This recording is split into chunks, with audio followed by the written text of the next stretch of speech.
Hello and welcome to Full Throttle on Unprecedented TV in association with the Alliance of British Drivers. I'm Brian Gregory, Policy Director of the ABD, and in this episode we're going to step back to look at the latest developments affecting motorists, energy and transport policy right across the UK and indeed globally. From fuel costs to infrastructure and from government decisions to real-world impact, we'll be breaking down what is making the headlines and what it actually means in practice. And hello, I'm Paul Naylor, Communications Director for the Alliance of British Drivers. And as always, we will be cutting through the noise and focusing on the substance behind the stories. We've had some brilliant guests on recent episodes, including Andrew Bridgen, Mike Graham, Catherine Porter, and David Turver, many of those household names.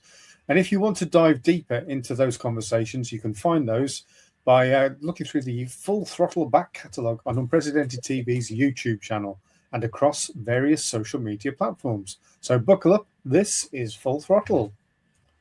Hello, Brian. Hello, Paul.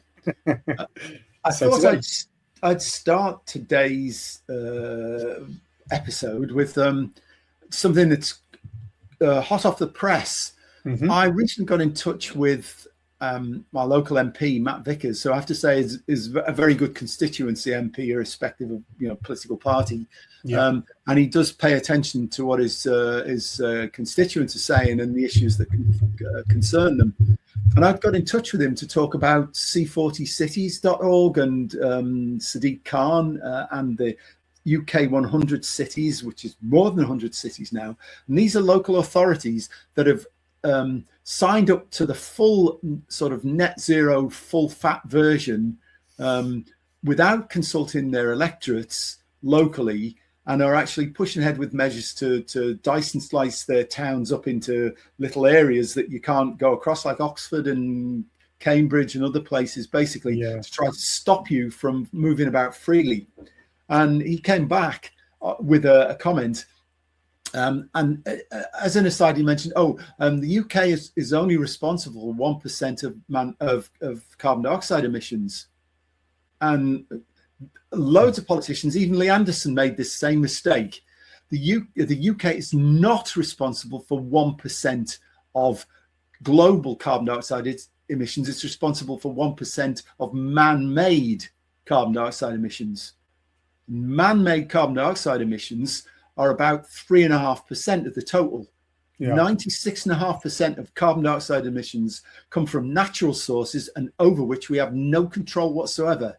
So we can do all that we like to try to abate man-made emissions. Is not going to make a jot of difference to the climate, because we're only working on a 30th of the total. Yeah. And the other 96.5% we can't do anything about. And again, there's been all sorts of comments being made by various people on news items and features that I've heard, many of them MPs, many of them prominent, saying, why are we doing this to ourselves as a country? This virtue signaling has got to stop. Yeah. There's, as you just explained, the science shows that it's a nonsense. Yeah.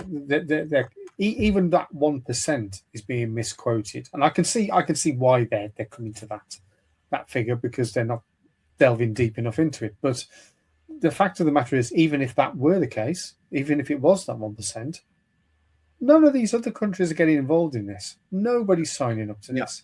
And we're just going to, let's face it, we're a little bit of a laughing stock at the moment anyway. We're certainly not helping by having policies like that. And just tracking back to what you said at the start there, Brian, whereby these ideas are being brought in, these ideologies are being brought in without the electorate having a say-so in it. Yeah, absolutely crazy. This is fundamental to how we live. So, you would want some sort of say in it, And as it was brought in by statutory instrument, the net zero legislation, it wasn't voted on by Parliament. No.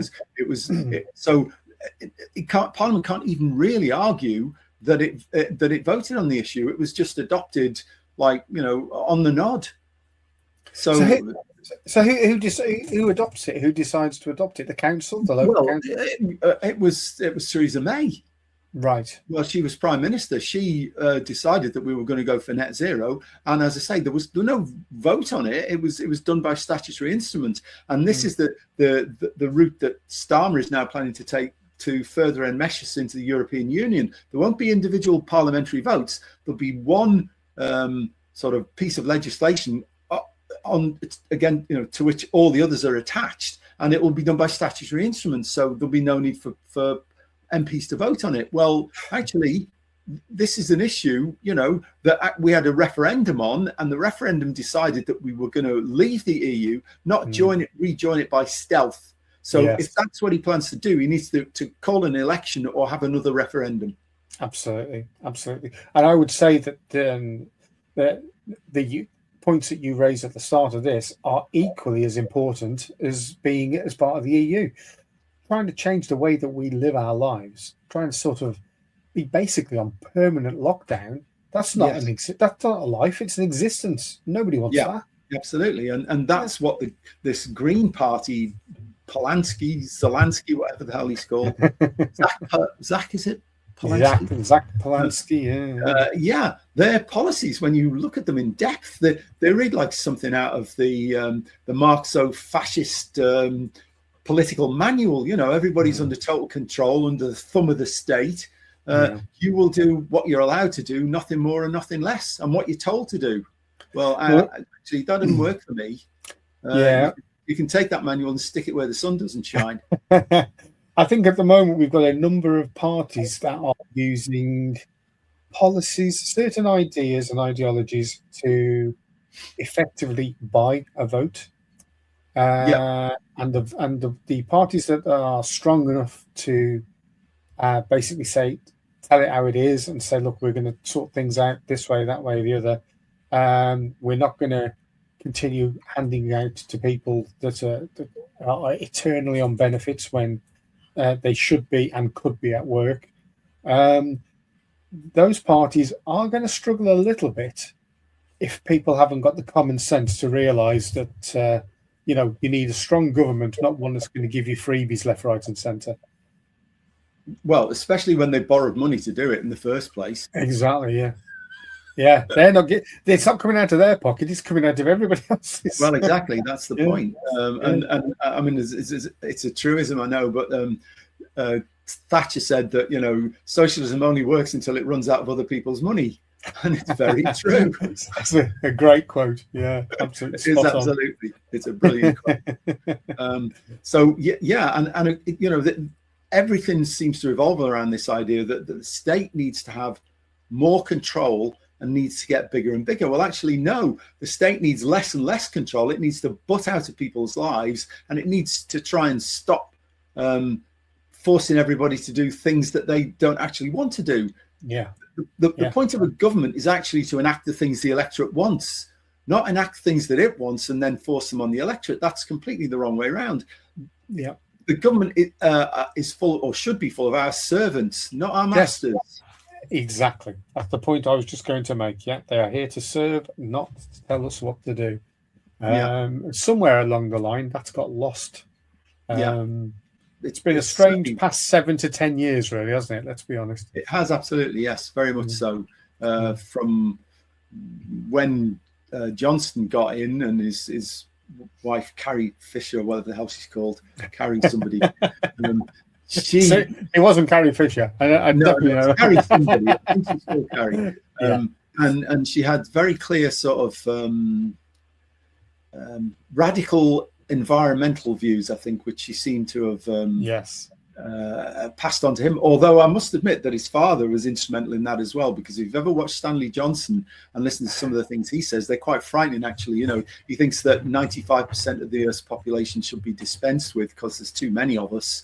And the ruling elite, should be attended to by this sort of 5% that remain of minions, and the top, echelon, they would be served by these, lower beings. It's quite sort of, it's Marxo-fascist, really. I mean, it's the sort of views that the Germans and the Stalinists obviously held.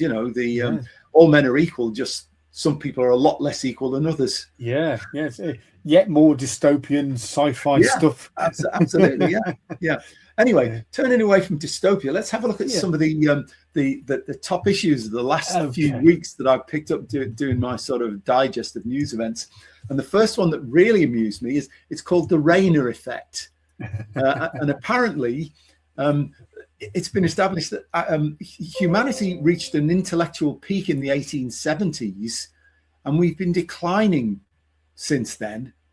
And that's worrying enough. But the most worrying, or even equally worrying part, is that people with left of centre views are getting stupider faster than people with centre and right of centre views. And the problem is that they've got a lot of governments led by people with left of centre views, and they're not as bright as the people on the other side of the spectrum. So, it definitely is these sort of lions being led by donkeys sort of situation. And anyway, this is called the Rainer effect, and in the digest there's a reference to it. Left wingers are becoming stupid faster than right wingers. Well, this is a very left-wing government, so it explains a lot of the stupid decisions. It explains the last few months. Including Mr. Miliband must be in the vanguard of the stupidity endowed ones. He's top of the class. Or bottom of the class, depending on how you want to look at it. There was a film that came out a few years back, Brandon. I don't know if you've seen it, but it's worth watching because it'll make you chuckle based on the Rainer effect. And it's called Idiocracy. And it starts off by explaining the dumbing down of the planet. And it points to the direction of the wrong people being the ones that are having all the children. And it's brilliant. It's more scary than it is funny. And it is funny. So look that one up, viewers. Idiocracy. But that describes what we are being governed by, an idiocracy at the moment. There's no question about that. I mean, we have Miliband. We have Miliband still steadfastly. Yes, that's the very one. Well done, Charlotte. Miliband steadfastly refusing to exploit our oil and gas resources in the North Sea, and we're actually buying those resources back from Norway at an extra cost. Our other energy resources are coming from links, interconnectors from the continent, from Norway, from Denmark. And of course, if their energy grid is challenged, then they will stop exporting power to us because they want to look after their own domestic customers first. And then we're buying LNG from not Qatar at the moment, but from time to time from Qatar and from the United States. And it costs a huge amount to compress natural gas, to make it into a liquid form, to tanker it across in a diesel tanker, pouring out, loads of not so nice fumes coming across the Atlantic. And then we have to degas it again to get it into our network, when we could just actually extract it from the North Sea and pipeline it in directly at far less cost, less environmental impact, and it would solve all of the problems that we're now seeing and will increasingly see from using renewables, because surprise, renewables are reliably unreliable. And so they have to be backed up by conventional generation. And we're moving along at snail's pace on nuclear, proliferation. We just decided, I think at last, to give Rolls-Royce the chance to produce small, medium reactors. I think it's on Anglesey or something like that. That rings a bell. Yeah, at last. But this should have been done many, many years ago. And in fact, when my wife and I first moved to the area where we now live from a job, when we were in the process of trying to move here, one of the houses that we looked at buying was in a nearby village called Kirklevington, and the couple we were buying it from were planning to move down to Knutsford, which was where they were going to relocate fast breeder technology research. So this guy was all ready to move down to Knutsford, and a company was organising all of the relocation and all the rest of it. And then suddenly they binned the whole idea. And so this relocation company turned everything into reverse. And he didn't go down to Knutsford, and we didn't move into his bungalow. So, and this all started over 30 years ago. This lunacy, the sort of dragging our heels on nuclear, not securing our combined cycle gas turbine. In fact, starting to actually decommission and dismantle conventional gas-fired power stations, while our energy reliability is going down the pan. And as we've already seen with Portugal and Iberia, if you have two bigger renewables contribution to the grid, the slightest problem with load, and the whole thing falls over and loads of people die. Yeah. So we've got despite that, we have an energy minister who's still committed to this. I know. Leading us back to the Rona effect. Yeah, exactly. Very nicely. Everything comes full circle. The one thing I did hear earlier in the week, I think it might have been on Talk Radio, was they were saying that there's a real pushback against these air pumps, heating pumps. Heat pumps, Which I don't think have ever been of any use anyway, but they've been sort of like, there's been advertising campaigns trying to push them onto us with little bully characters. Friend of mine who's a little bit sort of forward thinking like that, he's got the heat pump at his house, and the radiators, if you want to call them that, they are huge. You basically cannot get into his bathroom the way you used to be able to get in there. You need to get the KY gel out to get into the bathroom. You come out of there like a cork out of a bottle. It's crazy. Apparently, they're most efficient when it's hot and you want to cool down. Exactly. But they are totally inefficient when it's cold and you want to warm up. Yeah. So what's the point of them? Antithesis of a decent heating system. Yeah. It's absolutely crazy, and again, I just don't understand why people aren't up in arms about this. It's sort of like as a country, we seem to be like that brilliant game Lemmings that I used to play back in the 90s on my Mega Drive. Yes, I remember that. My two sons used to play it avidly. Yes, I remember. Yes, I'd be playing it. I'd be playing it away. I think I was due to go to work, and I'd be playing away, and I'd look at the clock, and it was 3:30 in the morning. You think, "Whoops, I better go to bed." But that's how it feels at the moment. It just feels like absolutely. Everybody's just going. Miliband is the chief lemming, but he always stands and watches everybody else throw them over the cliff. He unfortunately doesn't, lead them to oblivion. He watches them. Yeah. There we go. What? Oh, Charlotte, I stayed up many nights playing that. Ridiculous. I played less because I found a thing, and it was a very old thing called MiG-29. It was a very basic flight sim compared with modern ones, but it was quite enjoyable. And I too ended up some mornings where I got into real trouble the next morning when my wife woke up and she said, "You were up until some stupid time, and I was on MiG-29 while you were playing Lemmings." There you go. Well, you said, well, I mean, viewers, I popped over to see Brian earlier in the week, and I went into his office, and it looked more like a cockpit of some sort of fighter jet. There's all sorts of stuff going on, but flight sims. I've dabbled in those, but that's a fair old commitment. That is. I mean, that's hours and hours and hours of. You can play. Usually the missions probably take about an hour.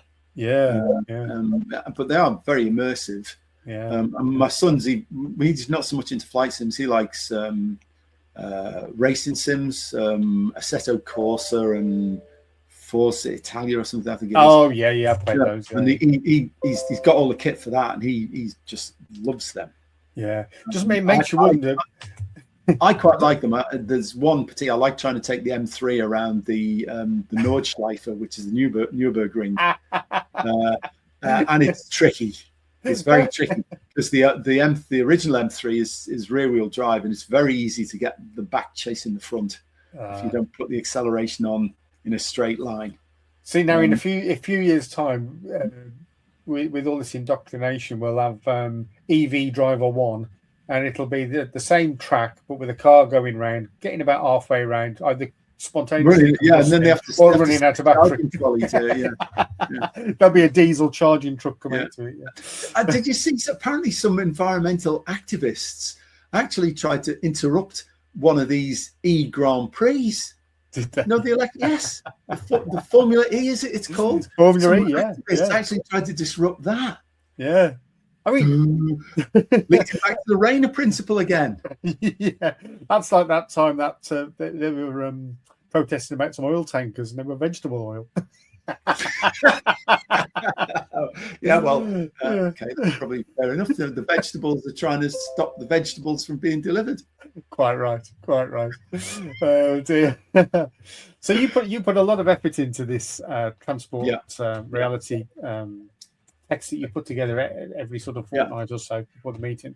So we've had the Rayner effect. So the next one that I've got here. The next one really that's of interest to us is probably the fact that OpenAI have decided to step back from putting data centers in the UK because our energy costs are too high. Are you listening, Mr. Miliband? And they said the energy costs are just far too high. And of course they are. They're sort of 4 times higher than they are in the US, I think. Yeah. Might even be more than that now. Did you see what they were doing in one country? I think it was Amsterdam, where they're having floating energy banks. Data centers, floating data centers that they've got on the canal. So they're literally on like wide barges, bobbing along on there. And the water that pumps from the canal is what cools them down and keeps them cool. Stops them from overheating. Okay. Well, so it's a very clever thing. Yeah, it is absolutely. But I mean, certainly these things have huge energy requirements and huge cooling requirements as well. Yeah. So the double-edged sword, and I'm not really convinced that AI is going to deliver all the benefits, and certainly it's quite capable of delivering the disadvantages. Because increasingly you get the feeling that it's all about control again. Yeah. Rather than, when the computer was dumped on the first computer was dumped on my desk at work, it must be 35 years ago now, probably at least. Yeah. And I said, "Oh, what's that?" They said, "Oh, it's a computer." I said, "What do I do with it?" And they said, "Oh, switch it on and work."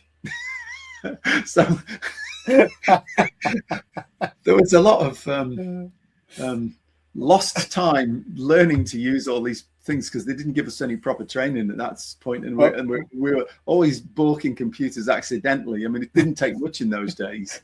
I worked in the newspaper industry, and in the very early 90s, the regional press that I worked for were one of the first to adopt Apple Mac. Yes, they'd had a delegation go out to the States, see how they were using them there, and they decided they were going to bring them into the UK. So they asked me, because I was then a young whippersnapper, and they said, "No, this is a young person's game. Oi, Naylor, see if you can teach the salespeople to lift their adverts ready to go into the paper."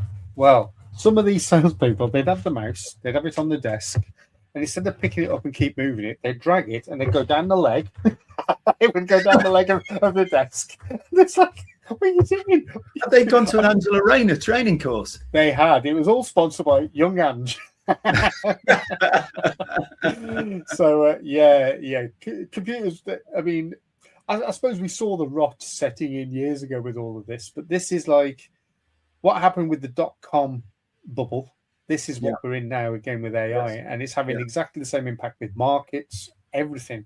And the scary thing about AI is that people depend on it so much that unless you know what the output should be, it's like if you put something in there and you get an answer out of it, if you don't know that answer is correct, then you're going to go ahead and process something that could be a exactly. lie, could be dangerous, you know. Yeah, but I mean, it's like a lot of these things, unless you've got an idea of an order of magnitude of where the answer should be, it's very then hard to know, well, is this rubbish or is this sound evidence or advice? Yeah, and then the truth gets slowly diluted. You know? Yeah, and increasingly people are using it to make decisions for them instead of actually using their own brains. Yes. And you know, the thing we just talked about earlier about people getting more and more stupid since the 1870s, you know, this will just enhance the effect. And it's against the background of I recently saw that in Sweden they're going back to actually using pen and paper and taking all the screens away. So they've done research that actually shows that children actually learn better under the conventional kind of regime where the teacher talks and you write things down and you listen, rather than sitting just gawping at a screen. Yeah, absolutely. I'm convinced I'll just make that worse. Yeah, I would not have wanted to have grown up now. No, definitely not. No. Yeah, pen and pencil, paper, those are definitely the ways to go. Plus also, you know, I hope nothing ever happens that brings the whole network of world-linked computers down, but it could happen. And if it did, you've got generations now that have never used to working things out with pens and paper. Long division, stuff like that. Oh, yeah. Shocking. Yeah. And certainly don't know how to write the Queen's English. No. Or the King's. I suppose it's supposed to be the King's English. I know what you meant.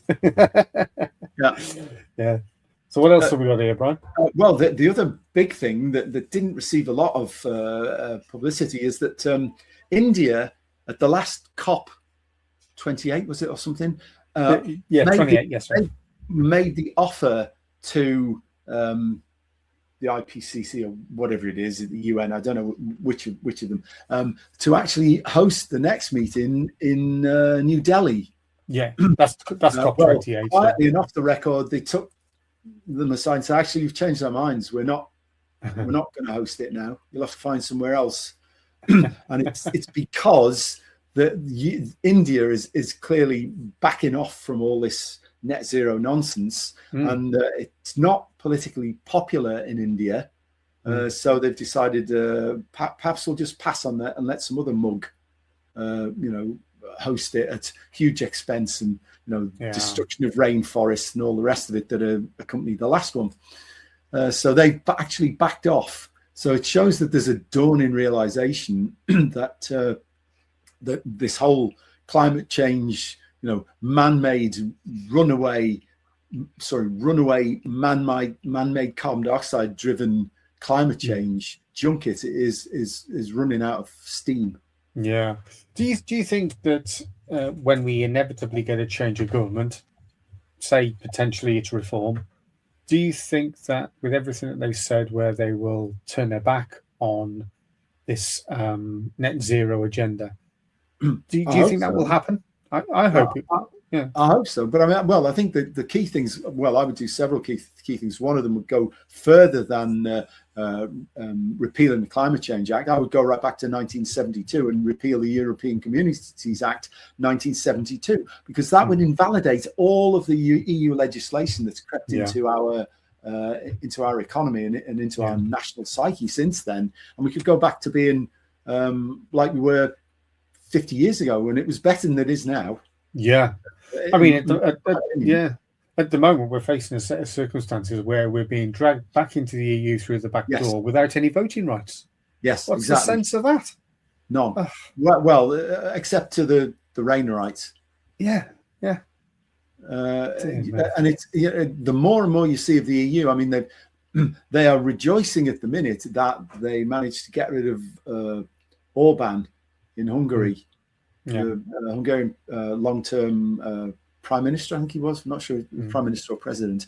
But the new guy seems to be somebody called Magyar. Actually, seems to have, to their dismay, partly taken on his mantle. So they got rid of Orban, but found that the new guy isn't quite as pliant as they thought he was going to be. Yeah. Orban was the guy who was holding back 90 million euros in loans to Ukraine. Yeah. So they're going to get that through. So that's more money for Zelensky to misappropriate. Yeah. Yeah. Well, I mean, we've got our own situation here, of course, with Sir Keir Starmer. Yeah. So, well, yeah. I had the privilege of actually going to university to the same college as Mandelson while he was there. Mm-hmm. And my first encounter with Mandelson was when I tried to go into the junior common room at St. Catherine's College to buy a beer. Right? Perfectly reasonable thing for a student to do. I was over 18. I was legally, I could have a beer in the JCR if I wanted. And Mandelson, bless his cotton socks, had organised a sit-in in the JCR. No beer was being delivered because he wanted the JCR, the junior common room, to have the same privileges as there was then the middle common room, which was postgraduates, and then there was a senior common room, which was fellows and key members of the college. And he wanted the youngest lot, the undergraduates like me and him.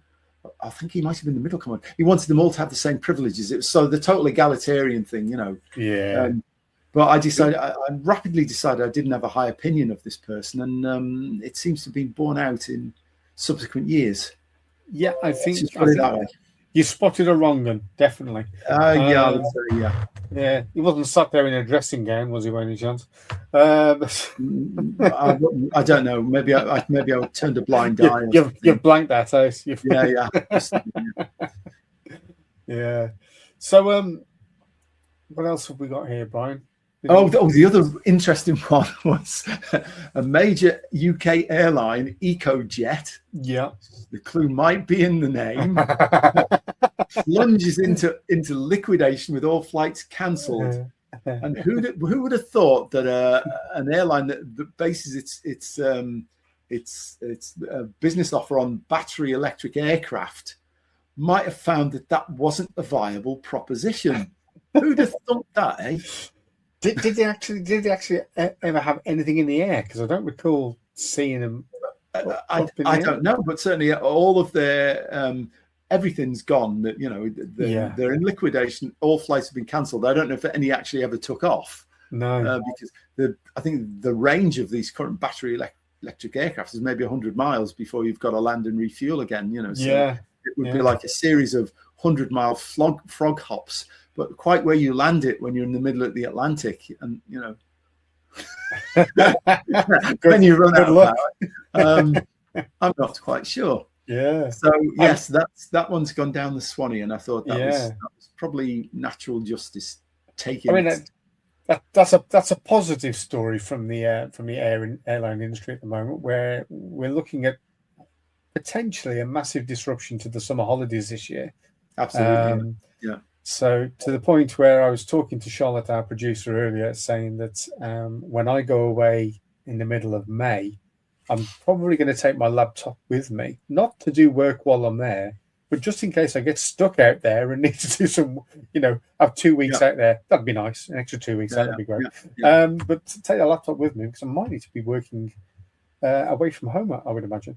But I find it quite strange that, watching the television at the moment, there's, even if you're watching catch up or streaming, there's loads of adverts for Jet2, Ryanair, all advertising flights.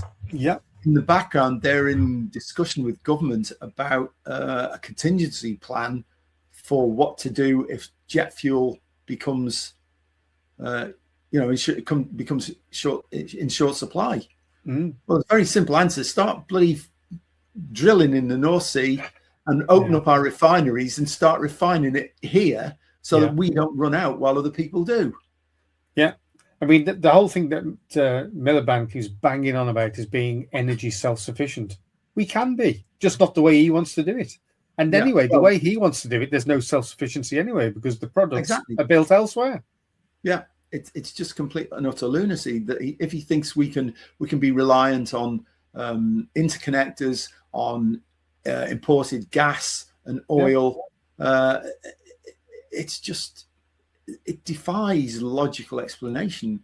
But I think the problem is, like apparently California now has similar problems. And California, I think, is population-wise is similar to the UK. I think it's about 70 million, something like that. Well, they've got an idiot of a governor called Newsom. Is it Gary Newsom? Sounds right. Yeah. And apparently, they have a ban on using fossil fuels. And what's happening at the moment is they're buying them by the back door and bringing them in and still using them, even though they're supposed to be banned.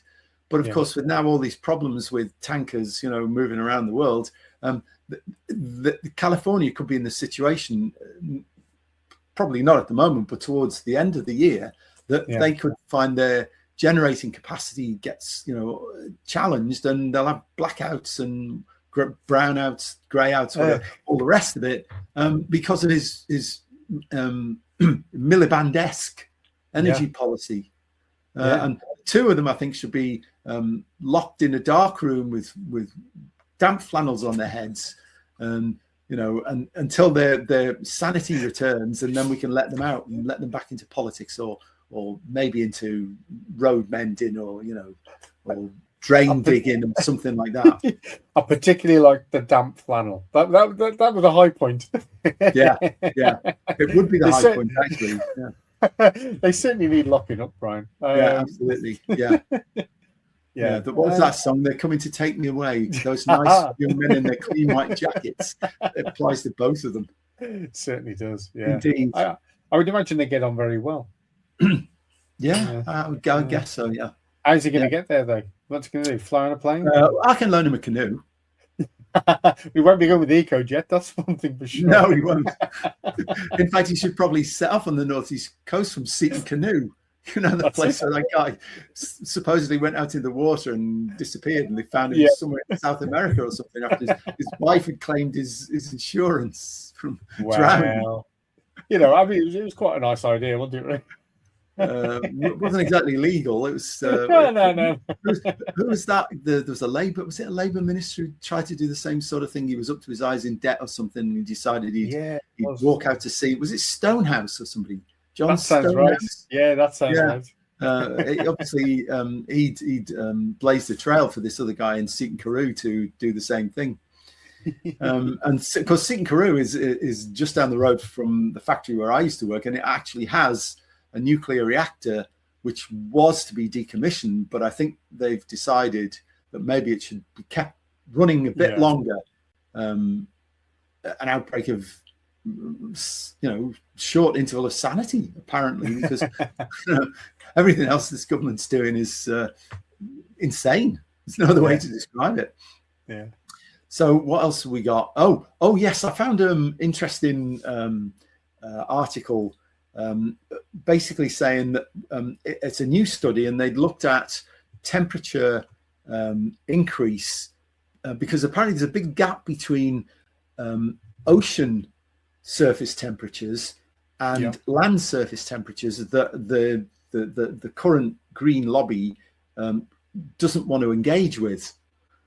What this study has shown is that the land temperature measurements all now suffer from the urban heat island effect, because a lot of the stations, there's been urban encroachments, so they're basically concrete locked now, and the temperatures in concrete areas with large amounts of concrete are anywhere between 1 and 5 degrees above the surrounding countryside.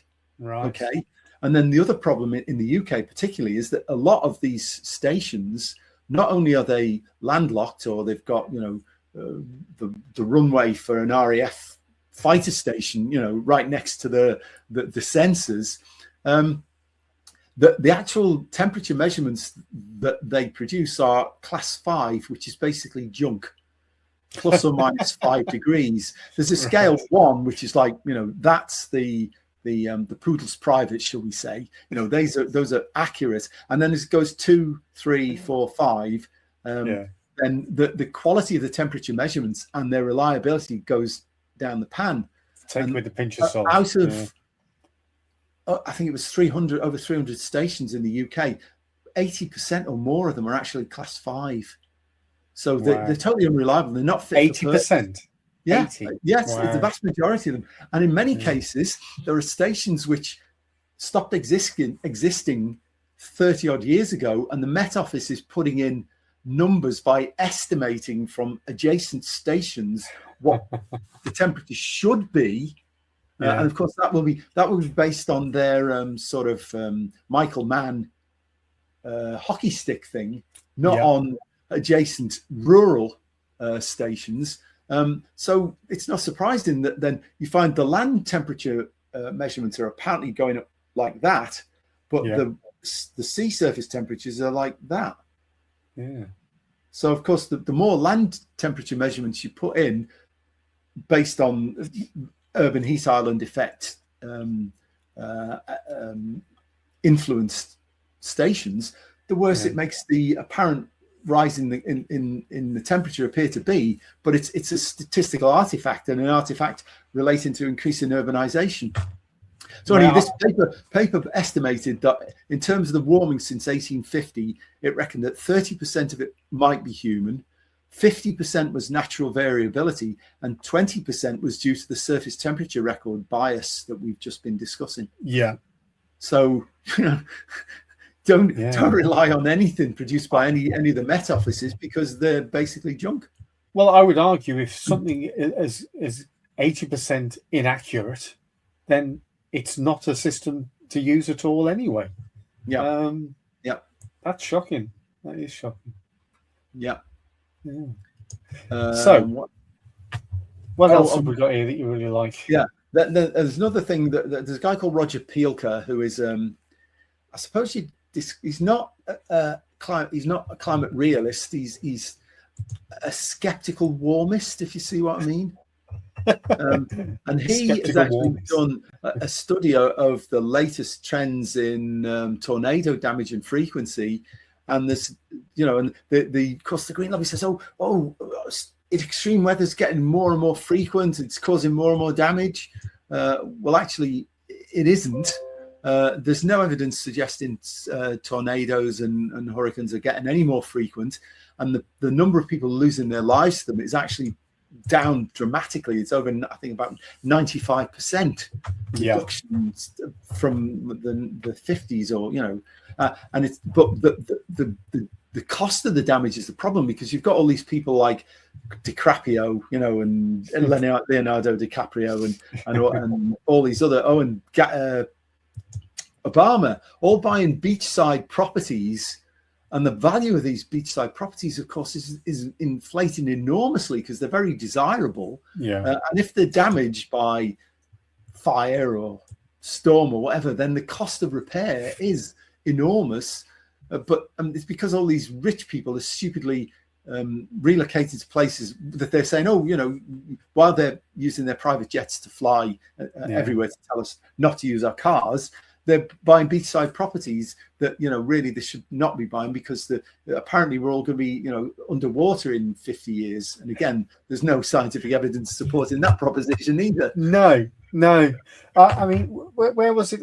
Was it Hollywood, where they had all those forest fires through the years, and we lost a lot of celebrities' properties. You would think that would be enough for them to really think about where they were going to put their homes. And moving from somewhere that's got dense trees and foliage, and then deciding, I'll go and live down by the sea where I can get flooded.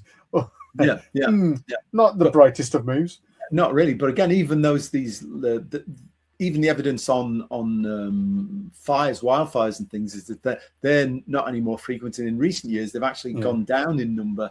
But the big problem with the California issue is forest management, and it's another one. It's similar in Australia as well, that instead of doing the conventional thing and having fire breaks, that they've allowed these things to just grow wild and not be properly tended. And then of course, if a fire starts, it does spread like wildfire, because they used to cut breaks in to make it so that only a certain area could set on fire, but now because they're all untended and all merging in together, then it just wipes the whole damn lot out.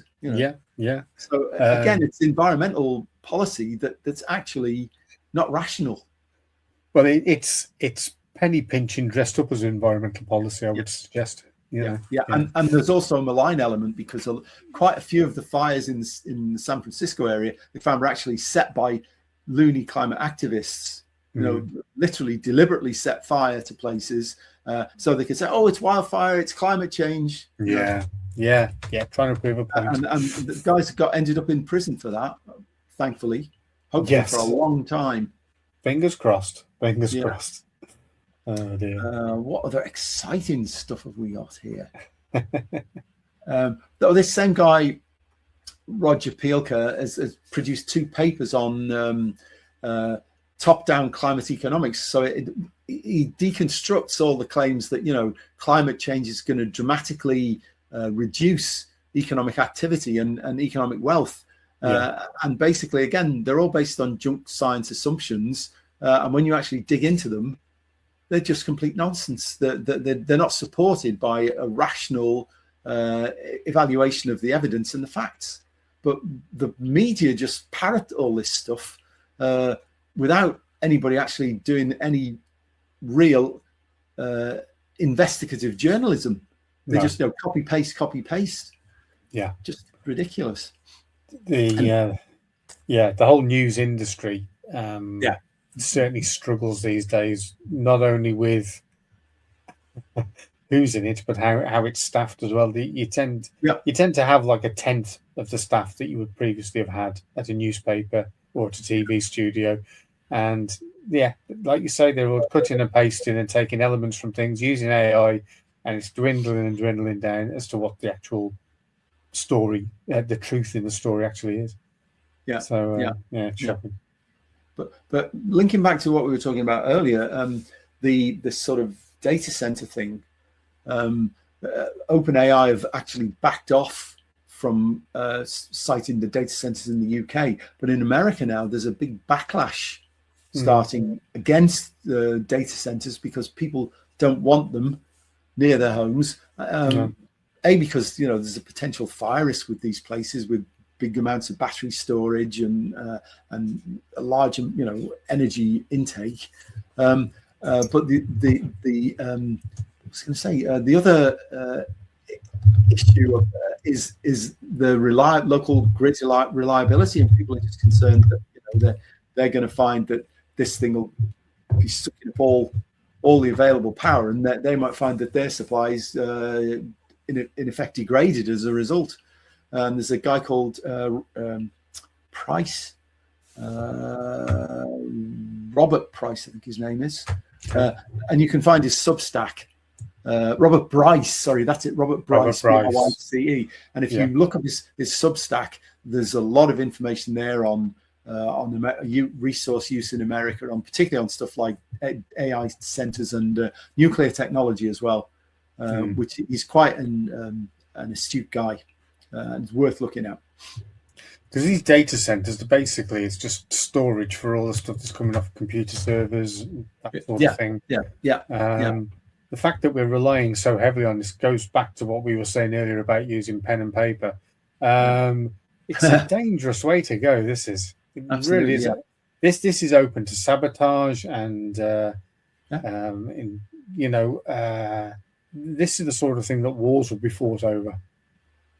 Absolutely, yeah, and of course these are going to present huge energy demands on the local grids, and the US grid in a lot of states is no more resilient than the UK grid is. Some places, Texas, I think, is a lot better now because they had a big scare a few years ago in the winter, and they have beefed up the capability of their grid. They've kept conventional high inertia generation, combined cycle gas turbine, nuclear, stuff like that, which has made their grid a lot more resilient. But a lot of American states are a long way from that situation. California and New York being two in particular that are at risk. And these data centers are going to present the same problems for many states in America as they're going to present in this country. And unless we have some people who are sane in control of our energy policy, they're going to actually break our grid. So there's plenty going on in the world. Oh, absolutely. I mean, ABD is known first and foremost for fighting for the rights of the UK drivers. How can people get in touch with the Alliance of British Drivers, Brian? go on our website, on the Alliance of British Drivers website, and there's a join us there. You can join or donate. If you just want to make a donation rather than actually be a member, although being a member is not really that costly. It's anywhere between £25 and £40. If you go for 25, you get the online magazine, Driving Sense, and then if you pay an extra 15, you go to 40. Is it now? I think it's 40. Is it 45 now? 45? Oh, yeah, you're right. Might be 45. Yeah. So it's 30 for standard membership and 45. Yes, 30. That's right. Yeah. So you can then get Driving Sense Extra, one printed issue every quarter. That's right. Yeah. And the one thing that we're looking for as well at the Alliance of British Drivers is anybody that's interested in getting involved and helping out behind the scenes. So at the moment, we're looking for anybody that's willing to be a director. And it's not as daunting as it sounds. It's something where Brian and myself could sit down with them and talk about what their strengths are and what they would like to contribute. It would particularly be helpful if they have a scientific background and understand a bit about climate science, energy. But a lot of it comes from actually researching it yourself. I mean, that's basically my background was in the chemical industry, so I'm used to researching that kind of stuff. But a lot of it now you can find if you prepare to access different sources than just the mainstream media, because the message you get from mainstream media is not reliable anymore these days. And certainly organizations like the BBC are just completely their junk status as far as I'm concerned, because everything has a heavy political bias and the narrative.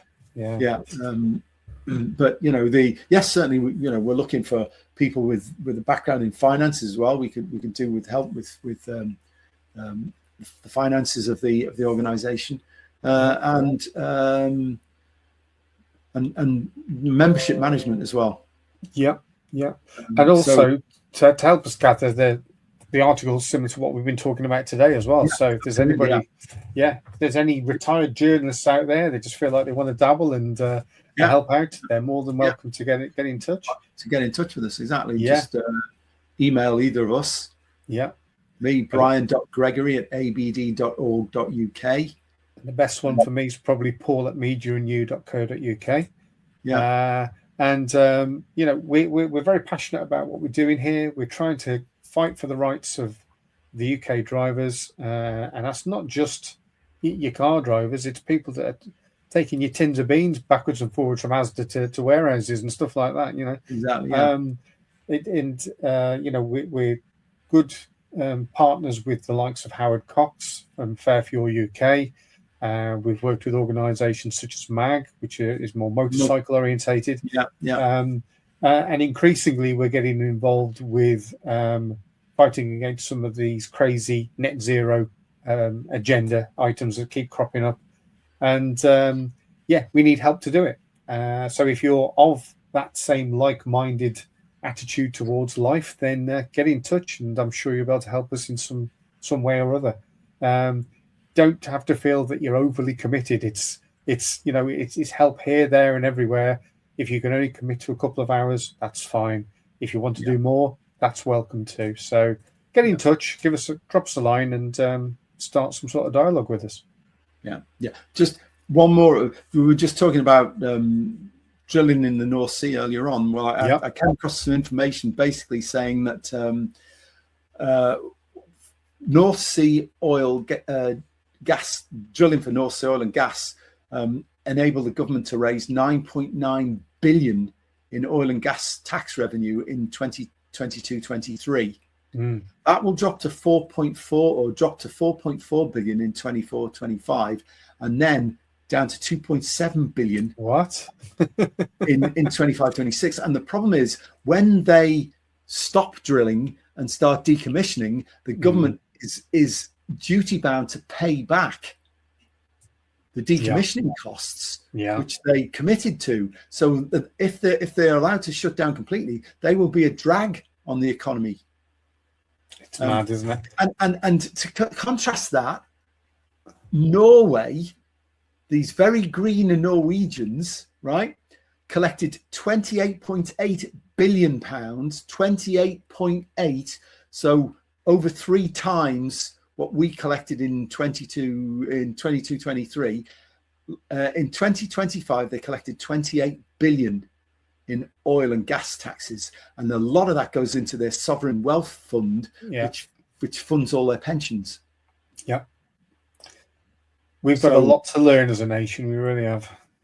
Well, we've got a lot of politicians who've got a lot to learn. That's absolutely true. Yeah. Clearly not as bright as the Norwegians. Definitely not. Anyway, so apparently Rachel Reeves is now under pressure to exploit UK oil and gas. I hope she gets that past good old Ed. But I'm not holding my breath. Worst case scenario, Keir Starmer goes, Miliband takes control. Could you see that happening? Which is worse, isn't it? Him or Rayner. I know. You know? I think either way, whoever takes, they won't be there long. The dunce's cap between the two of them. Yeah, they won't be there long, Brian. Hopefully not. Yeah, it's just whether they do any irreversible damage. That's the problem. Well, yeah, but almost everything this government's done seems to me to be on the verge of being irreversible damage. Yeah. But no, you're right. Nothing is irreversible if you're prepared to throw enough resources at it. Exactly. Well, that's been a fascinating hour delving into the headlines behind the headlines. It's been an hour. Yeah. Blimey. Doesn't time fly? You're enjoying yourself. Well, I'll let you go and have an ice cream now in the garden. Drinking chocolate, I think, actually. Oh, no, actually, we've got some chocolates in the freezer. Not a bad idea. He's off for a choc ice, folks. I'm off for a Vimto. We'll see you soon. Take care, everyone. Cheers, Paul. Have a good weekend, everyone. And you. Yeah.